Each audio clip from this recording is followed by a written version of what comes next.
Hey, it's Dr. J. I'm back with part 2 of the lecture on square roots. Today we're going to be focusing mostly on variables, or variable expressions. And then we're going to do some calculator approximations. And we're going to do some word problems.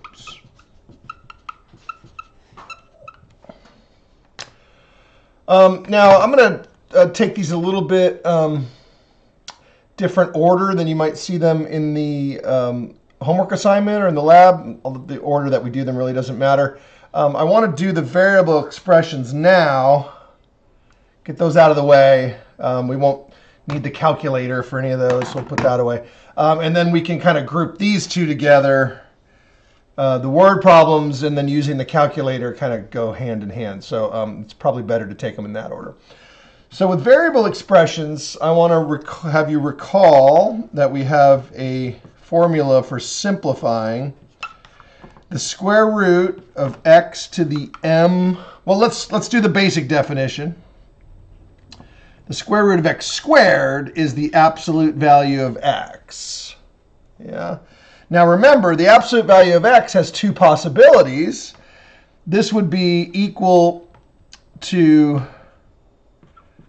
positive x. In other words, we change the sign to positive. Yeah. If x is less than 0. Okay. If x is already greater than or equal to 0, this is what's called non-negative. Some people call it positive, and I know what you mean when you say positive. Sometimes I say it too. I might even say that in some of the problems, but technically we say non-negative because it could possibly be 0. And remember, the very first, what I called the trivial example in part 1 was the square root of 0 is 0. So that's technically not positive, but it is in fact non-negative.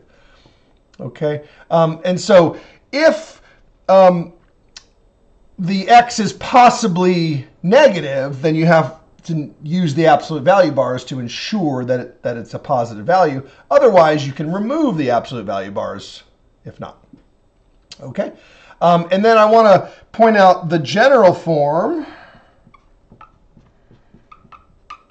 Okay, now for this example, I'm going to say if x is greater than or equal to 0, because it makes the problems a lot easier to simplify. The square root of x to the m is x to the m divided by 2 if m is even. So let's go ahead and start off with this general recipe. It gives us a very quick way of simplifying variable expressions, and we're assuming that the x, or any variable for that matter, is non-negative. Okay.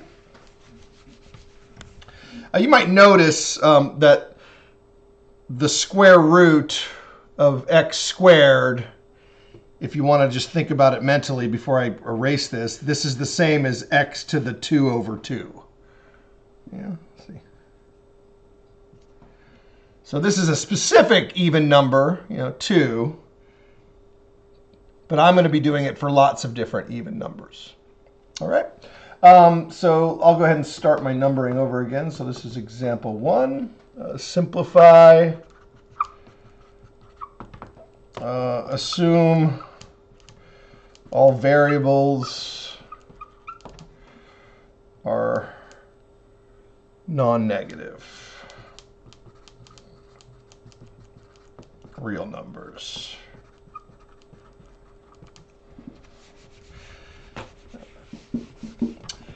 This is a very nice assumption that I make quite often in this section. I will emphasize when I'm not making this assumption. So when I'm making this assumption, this basically says that you don't need the absolute values. No need for absolute value. Just want to make that very clear before I get too far into this. All right. So let's go ahead and do it. let's do a couple of these. Let's do the square root of x to the 6th. And let's do the square root of p to the 18th.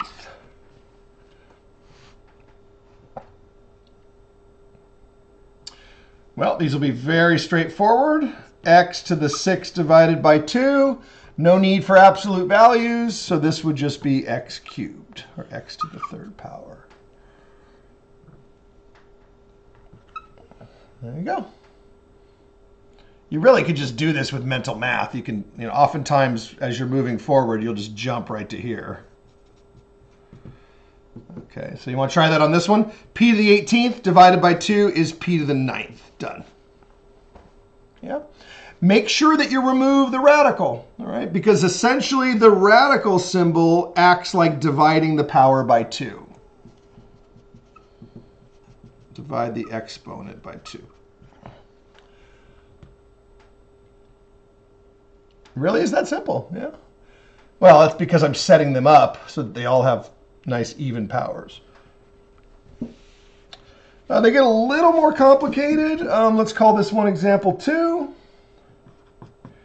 If there is a value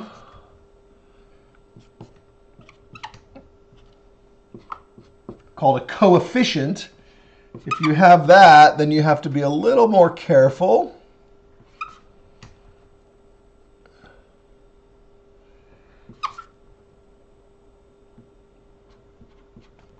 Need to be a little bit more careful if there is a value,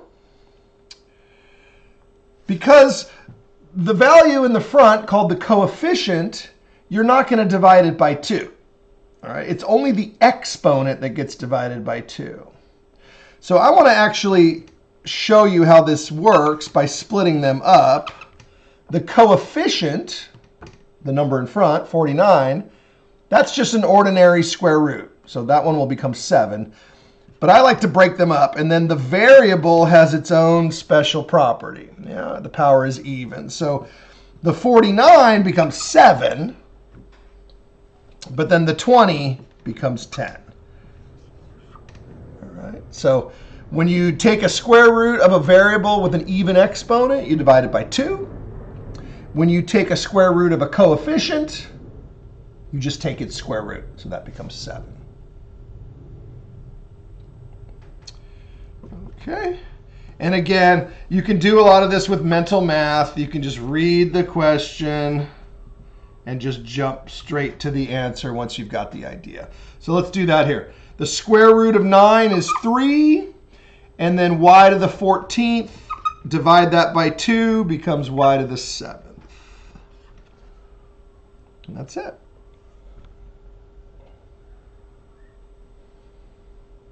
All right. All right, so now the honeymoon is over. Now we have to deal with a little bit more general recipe. Simplify. Assume the variable may represent any real number.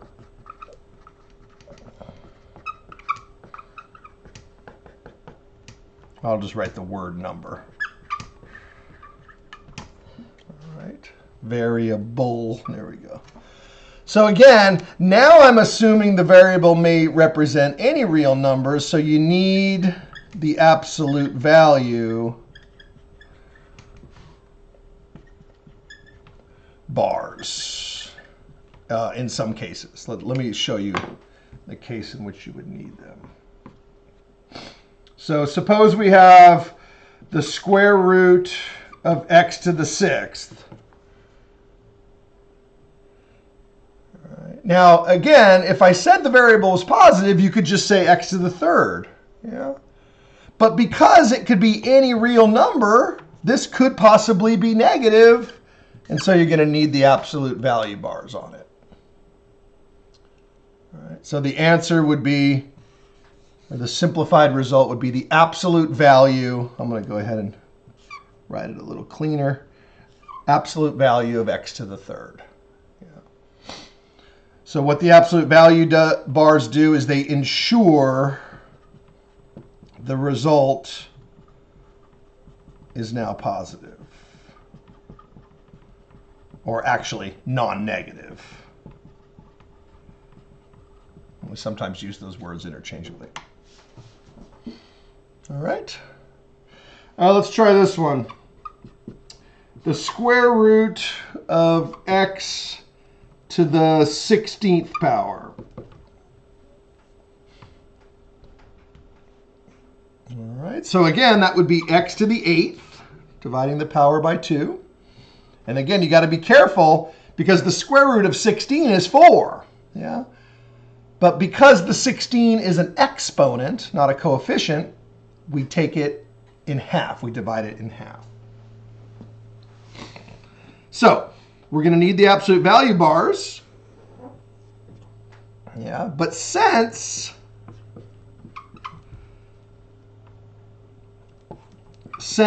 x to the 8th is always non-negative,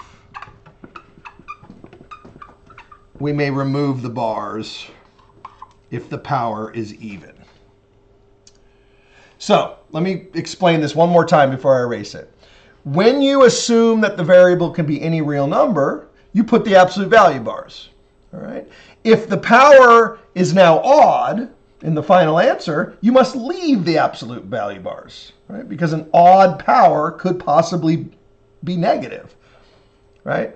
A simple way of thinking about this is a negative times a negative times a negative, right? An odd number of times is still negative. Yeah.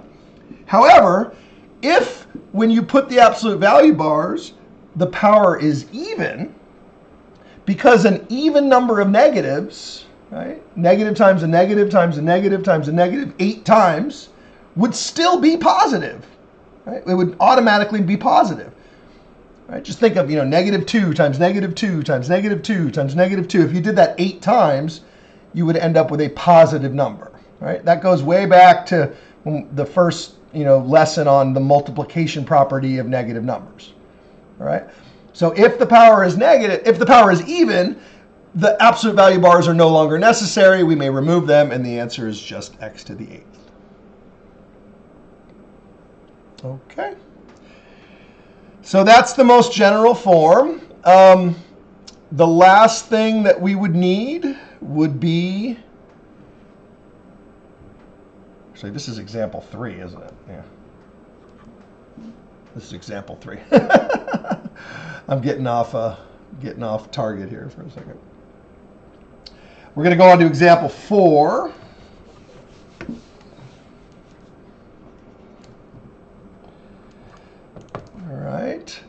What do we do with odd powers? Let's just do one example. So this would be, let's say, x to the, let's do x to the 3rd. Yeah, the power is odd.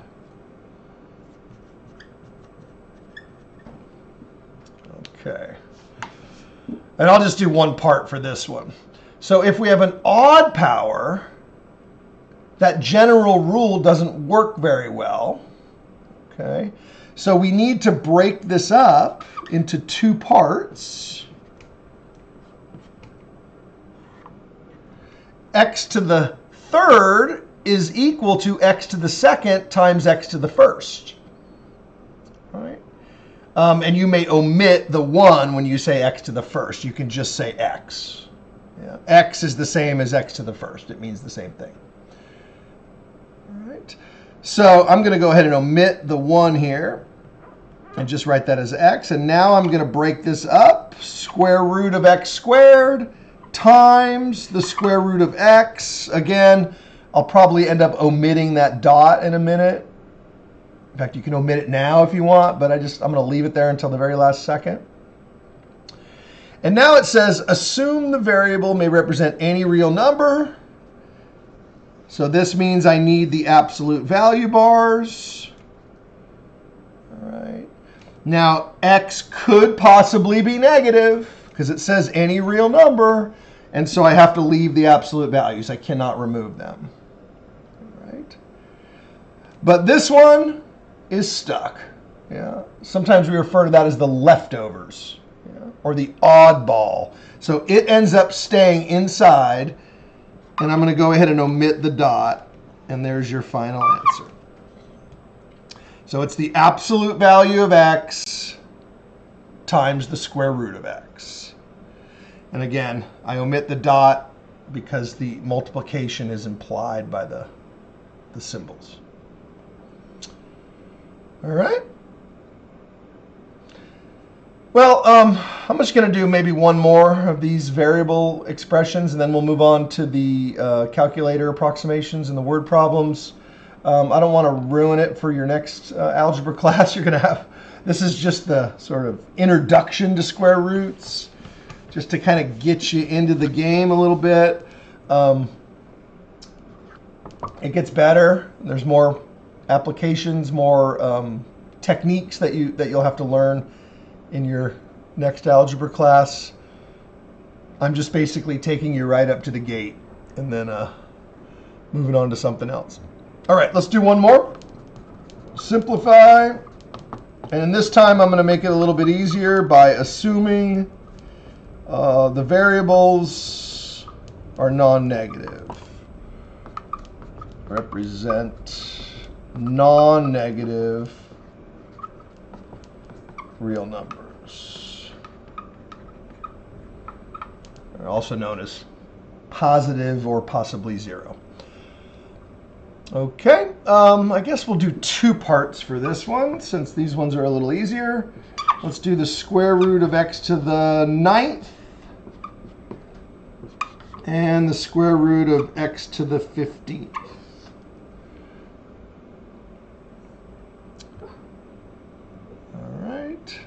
So again, I know I say this a lot, assume the variables represent non-negative real numbers. That means I don't need the absolute value. Now, the powers are intentionally odd in this, so you want to break them up. One of them is even, and the other one is just a 1. This is, again, what we call the oddball, or the leftovers. That always happens. So every odd number can be written as an even number. It's always one less than what you started with, and then an extra 1, right? You know that from just life, right? If you have an odd number of things, you just pull one of them away, and now you've got an even number of things. All right, you're going to break this up into two parts. You can use a dot just for clarity. And then remember, the even one divides in half, and the oddball stays inside. You need to be really careful when you're entering this to make sure that that exponent is attached to the outside variable and not to the exponent or to the radical. So if you want, you could try these with mental math. Yeah. X to the 15th, that'll be 14. 14 divided by 2 is 7. And then the oddball would stay inside.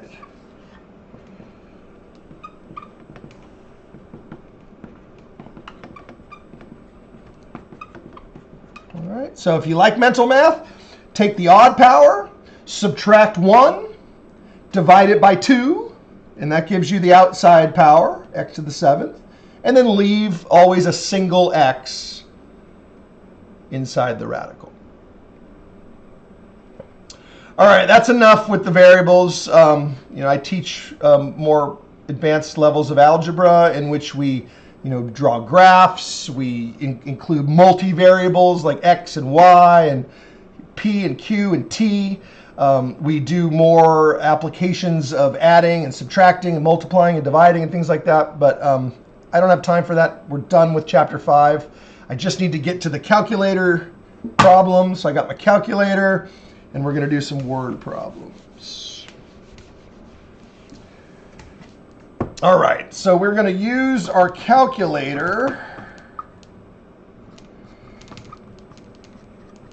to approximate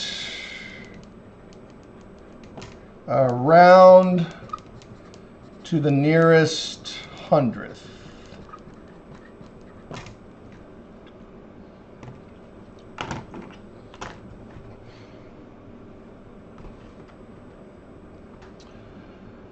Okay, so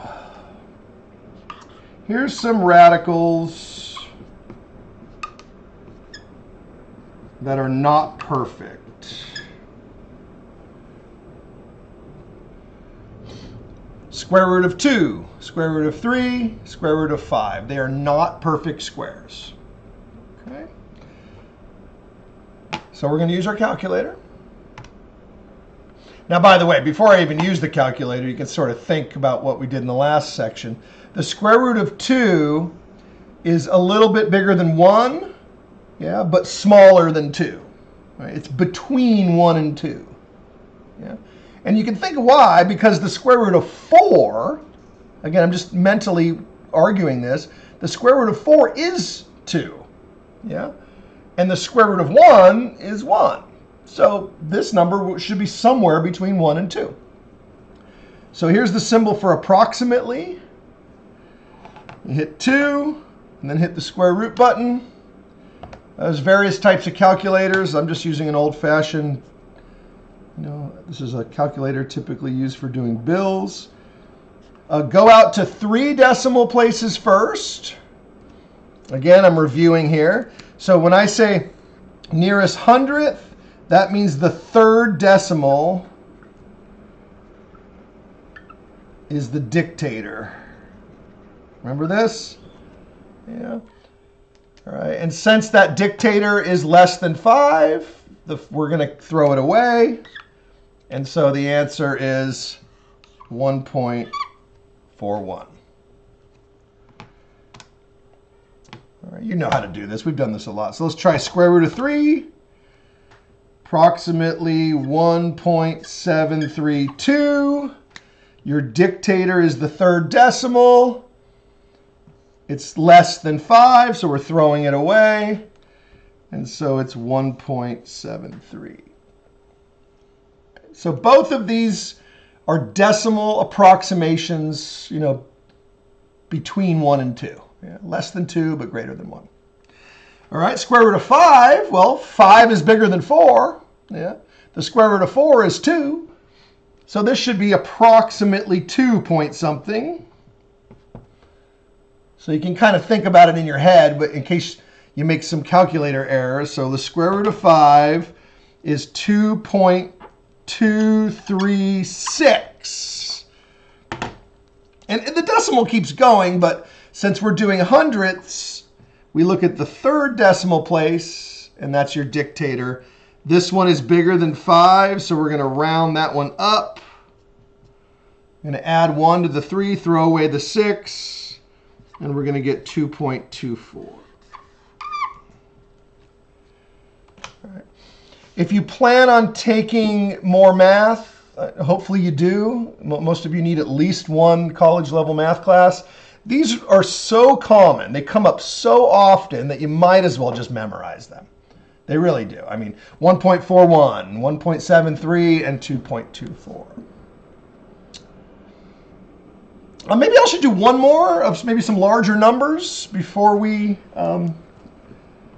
get on to the word problems. How about, let's do some larger values that you might see.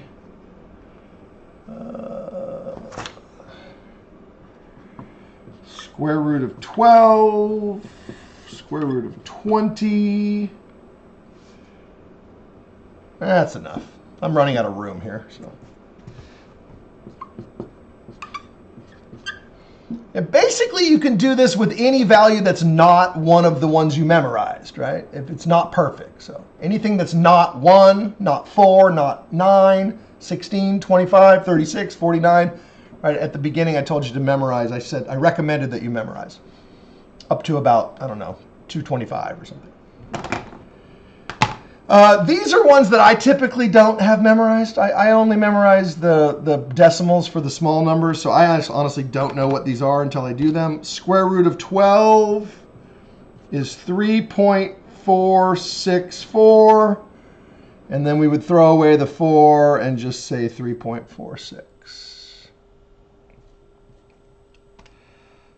Square root of 20 is 4.472, and we would throw away the 2. 4.47. All right. And again, this should make some conceptual sense, I hope, right? Let's think about this one before I move on. The square root of 12 should be less than 4, right? And it is, 3.46, less than 4.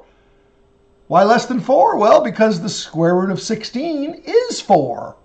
Yeah, and 12 is less than 16. So therefore, its square root should be less than 4. Why do I make such a big deal about that? Well, because sometimes you hit the wrong button on the calculator. I know I've done it. And then I posted the video, and then I've got, oh no, I hit the wrong button on the calculator, right? And so this is a way of giving you sort of a backup to the calculator in case you do hit the wrong button. Or even better, in case you have a math class where you don't use calculators. Yeah, that often happens in advanced math where we put the calculators down. All right, I'm really trying to get this done today, so I'm not going to go on too much more about that. The next thing I want you to know is the word problems.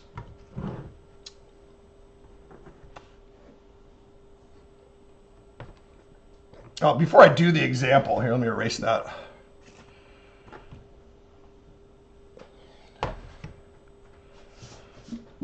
Have you ever been driving, down the freeway or down any road and you see some land for sale?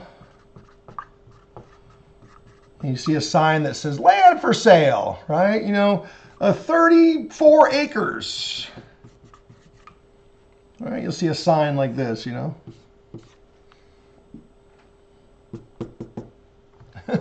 you're driving, land for sale, 34 acres.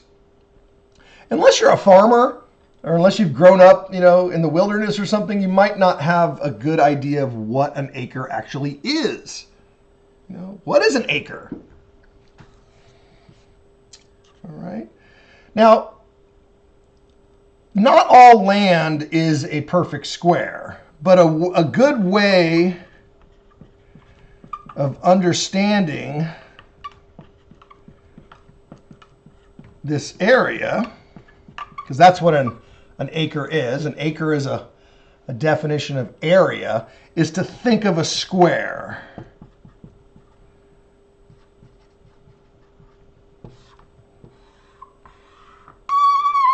All right, think of a square.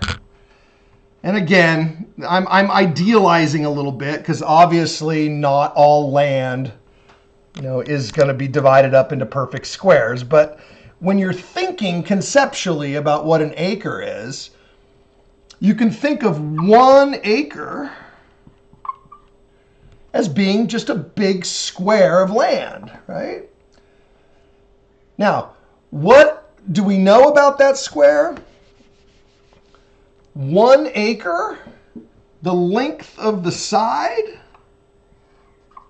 each side, S is equal to the square root of 4,840 feet. In other words, 1 acre, the area, is 4,840 square feet. That's how many feet would fit inside of the acre if you were to break this up into little square boxes. I'm not really going to do it. Where each one of these little boxes is 1 foot, 1 foot long by 1 foot wide. There would be 4,840 of them in there. Yeah. So how big is an acre? Well, S is approximately 4,840, take the square root, 69.57 feet on each side. Yeah, about 70 feet. Yeah. In your mind, I would just think 70 feet. Okay. So that's a good way of thinking about what an acre is. Yeah. If you had a square that was about 70 feet on each side, 70 feet this way, 70 feet this way, 70 feet this way, 70, it's a square, then that would be an acre. Yeah, 70 feet. So this gives us a general formula. What am I up to? 8. General formula. S is equal to the square root of 4,840 times A. So what is the length of a side? Find the length, or estimate,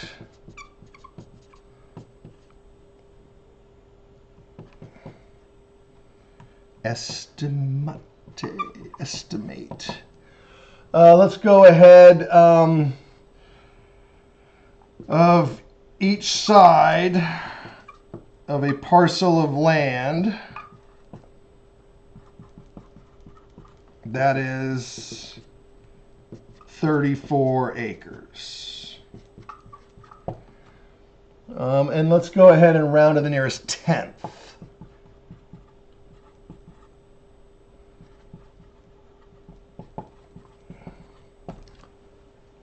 Round to the nearest tenth. Well, I basically gave it away, didn't I? Right? Because you already know that the square root of 4,840 is 1 acre. And so A represents the acres. There's your A. Area, acres. Yeah, that's done intentionally. And so you just plug in 34 here. So S is the square root of 4,840 times 34. Make sure you multiply first. 4,840 times 34 gives you the square root of 164,560. And then hit your square root button. And that should be 405.65.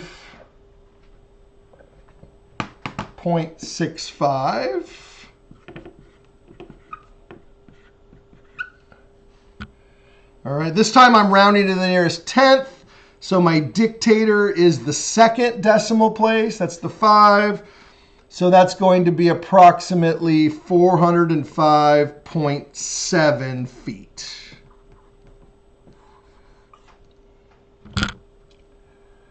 So this would be approximately, I'll just put the answer up here, 405.7 feet. All right, so remember from a minute ago, I said suppose you're driving down the highway.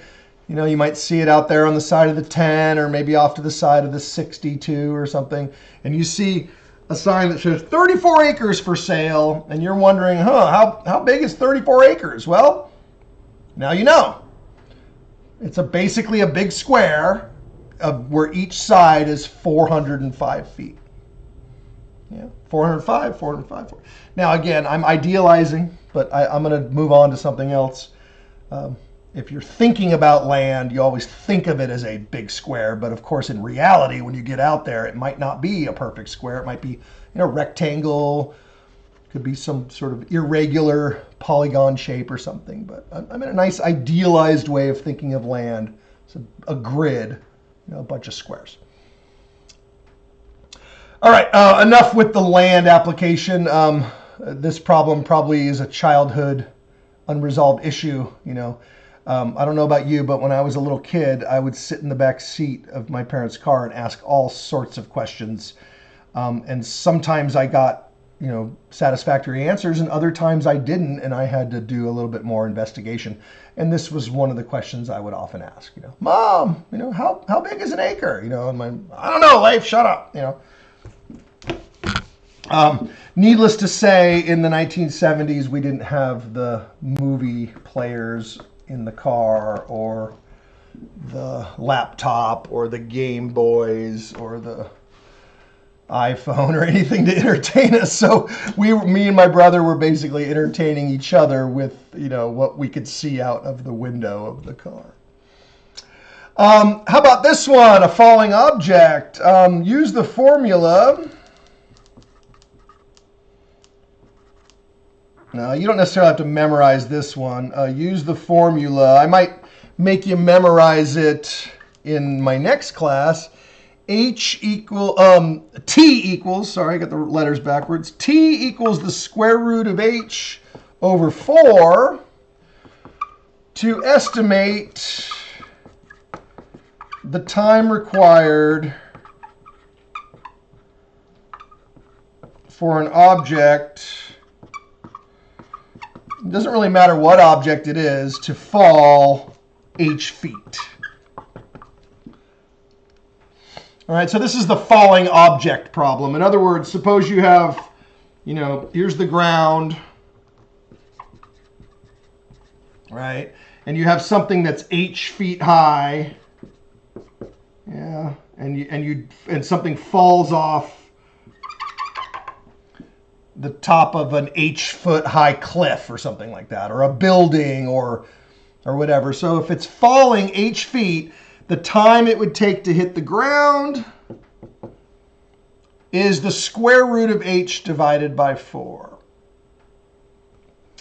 Okay, so let's go ahead and do if h is 450 feet.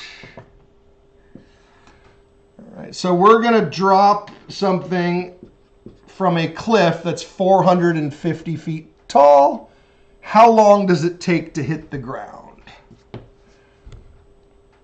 Now, again, I'm just going to give you the formula. There is a longer explanation, which I will spare you in this video, of where this formula comes from. It comes from quadratic equations, which we will learn in a subsequent math class. For today, we're just going to use the formula. So it'll be the square root of 450 divided by 4.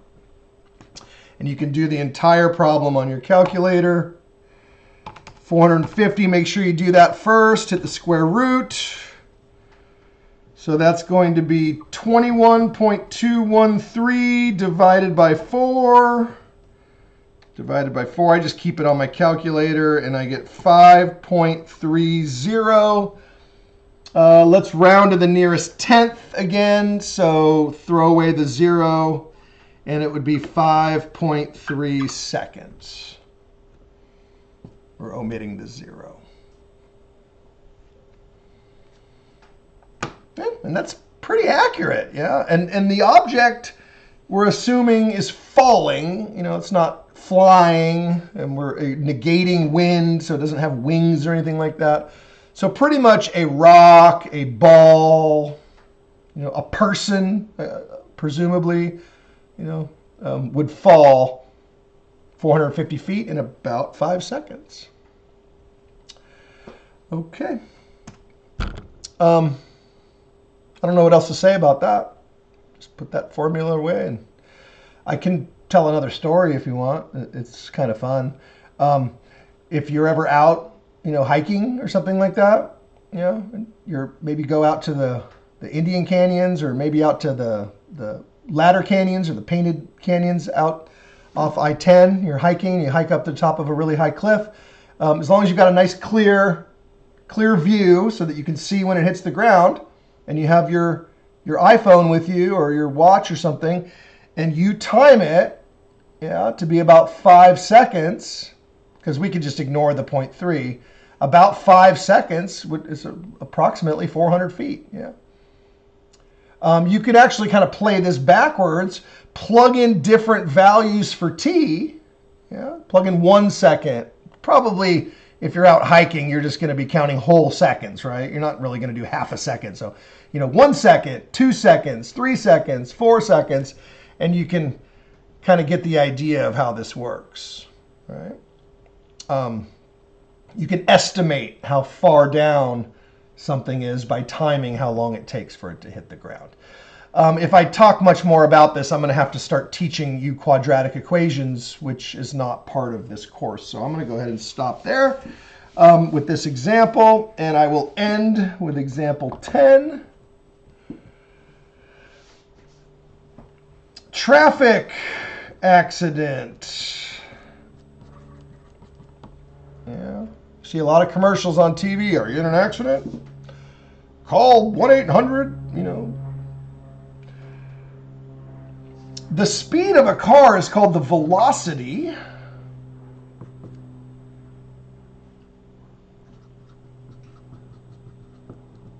All right. The velocity of a car.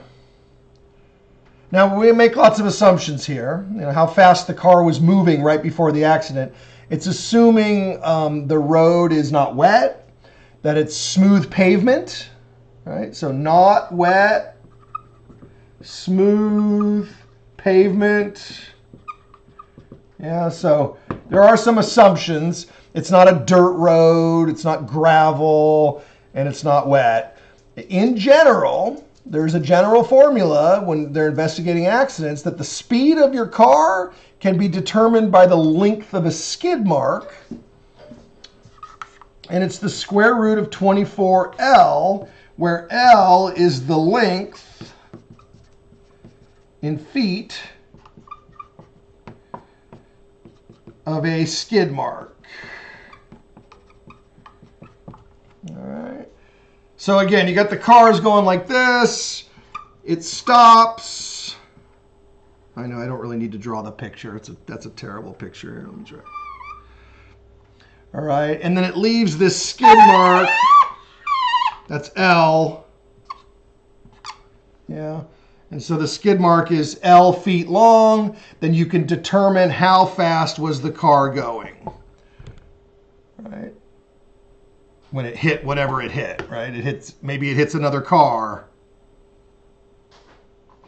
Or maybe it hits a person, or maybe it hits a wall, or whatever it happens to hit.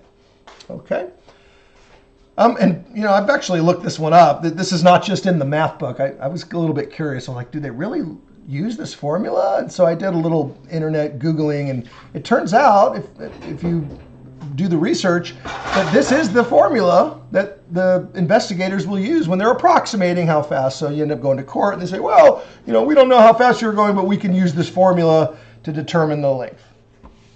All right, so how fast was the car moving if the skid mark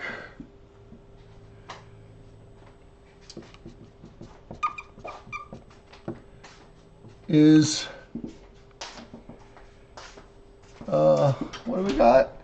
103 feet. And again, I've already kind of given you the idea. So how fast was it going? Square root of 24 times 103. Let's see, that'll be the square root. Make sure you multiply first. So 24 times 103. You get 2,472. Hit the square root. Approximately 49.719 miles per hour. Let's read it very carefully. Round to the nearest tenth again. A lot of these are tenths. So we're going to throw out the 1 and the 9, and we'll say 49.7 miles per hour. Yeah. So if you're going 49.7 miles per hour and you all of a sudden slam on your brakes, you will make a skid mark approximately 103 feet long. Again, not wet, smooth pavement. And that's the truth, the whole truth, and nothing but the truth, Your Honor. All right, we did it. Now, we just saw a tip of the iceberg. I gave you 3 examples, applications of square roots. I could probably film a part 3 if I really felt it necessary. That was all of the different applications that I could possibly come up with, but I don't think I'm going to. I think we're getting close to we are at the end of chapter 5. We're moving on to chapter 6 next time. Until then, this is Dr. Jordan. I'll see you on the internet.